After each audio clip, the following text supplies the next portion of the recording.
Tandem, may narapat po nating makapanayam, Tandem, ang legal counsel po ng Kapisanan ng Social Media Broadcasters sa Pilipinas, Incorporated, si Attorney Mark Tolentino. Attorney Mark, magandang gabi sa Riding in Tandem sa DZBB, si Glenn at Henry.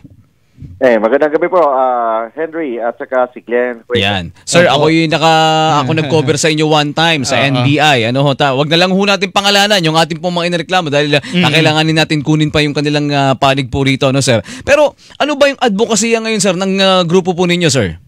Ang advocacy ng Kapisanan ng Social Media Broadcasters ng Pilipinas is we will act as a watchdog sa social media and cyberspace ng Pilipinas. Kasi we believe na hindi enough yung batas natin, yung government natin, walang tamang agency na nagbabantay. So, as private organizations, yung advocacy namin is to protect hindi lang yung mga kabataan but yung buong Pilipino, buong Pilipina, yung mga kababayan po natin with respect sa social media. Kasi if you check, dami na nag-abuso sa social media. So, we review the law. May batas pala noong 1930 o 1935 na pwede magamit with respect sa mga obscene publication, illegal, hindi lang illegal yan, criminal pala yan under the revised penal code.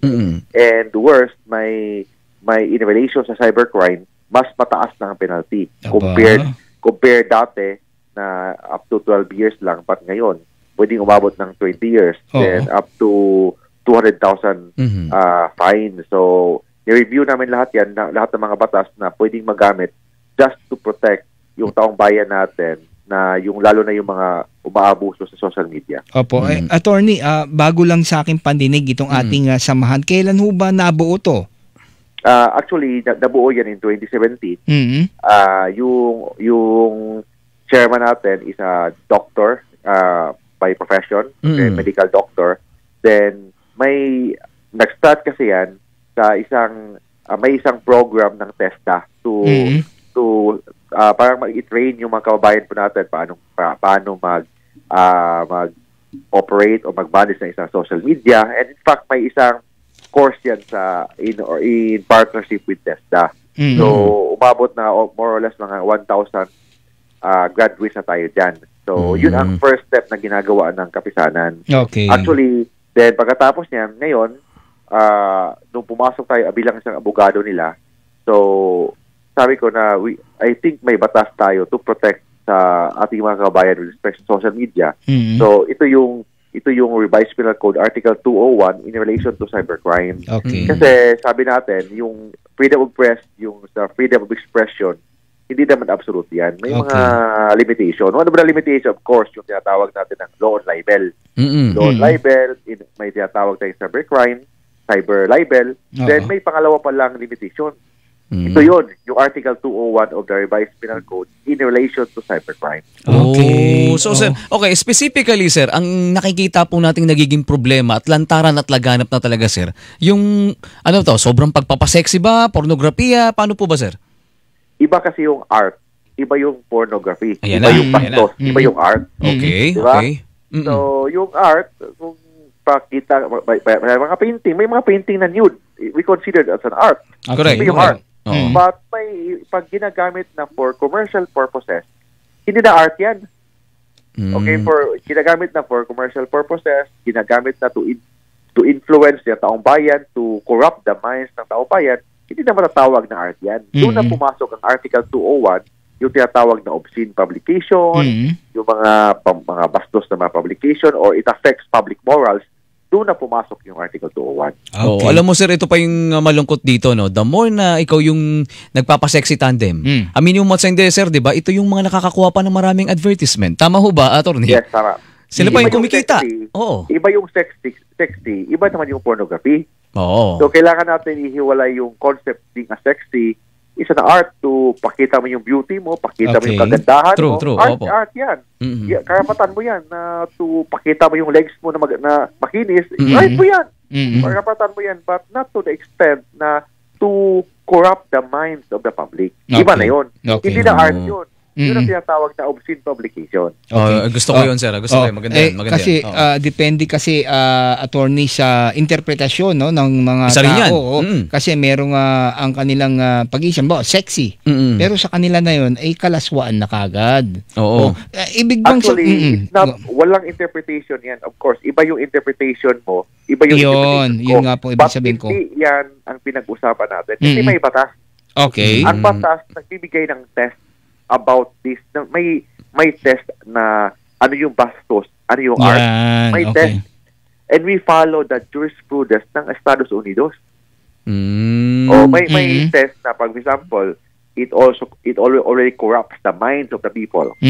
It already corrupts the mindsetting with respect sa pag nag-encourage ka na to have sexual activity. Ganon. So, hindi na art yan. Hindi na art yan. Kung hindi, it really... Hindi na, ang tawag doon, obscene publication, immoral publication that corrupts the public. Iba kasi dati, kasi TV lang, may R18 na bawal manood ng sine kung hindi ka 18 years old. Pag hindi 18, hindi pwede ipanood sa general patronage ng mga TV. Dati yun. But ngayon, kahit sino, i-click mo lang sa Facebook, sa social media, nandiyan na yan. Ang worst, itong mga dinimanda ng kapisanan, nag-post sa Facebook nila, hindi lang ito isang application.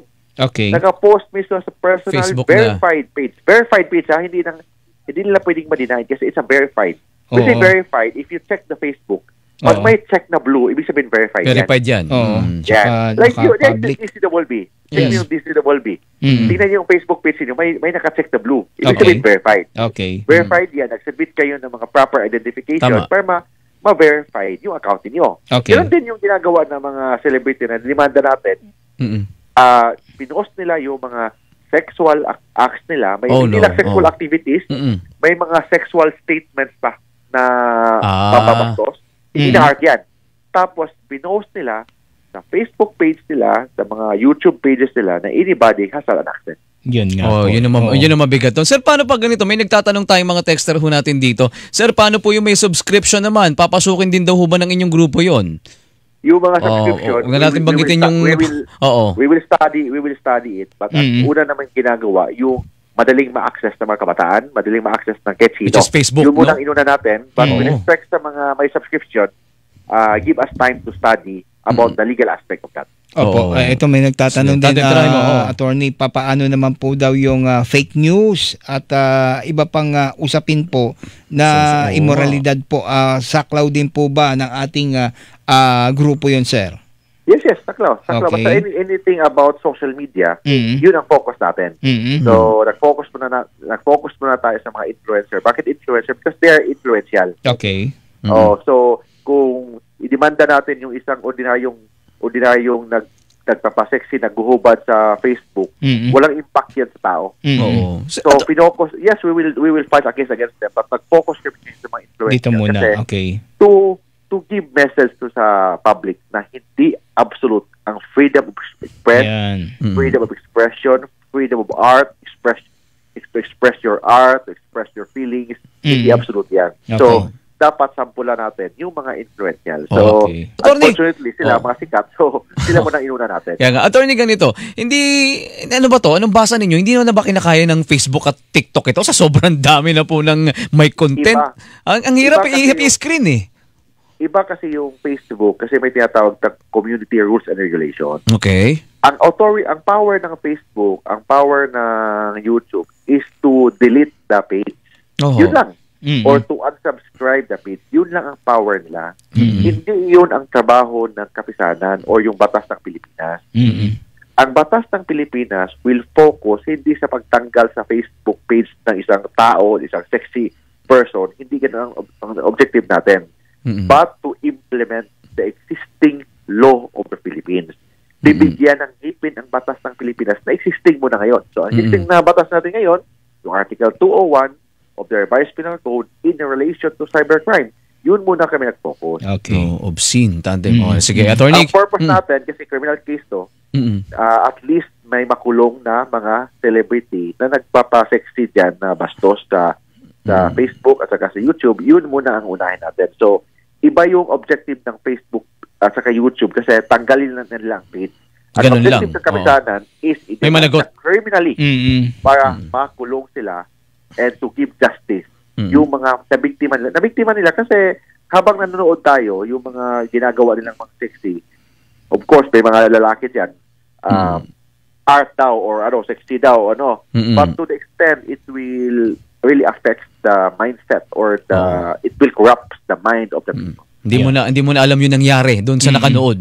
Anyway, sige. Attorney, salamat sa pagbabahagi ng impormasyon ng inyo pong krusada diyan po sa inyong grupo. Sir, salamat sa inyo. Happy weekend po, Attorney Mark.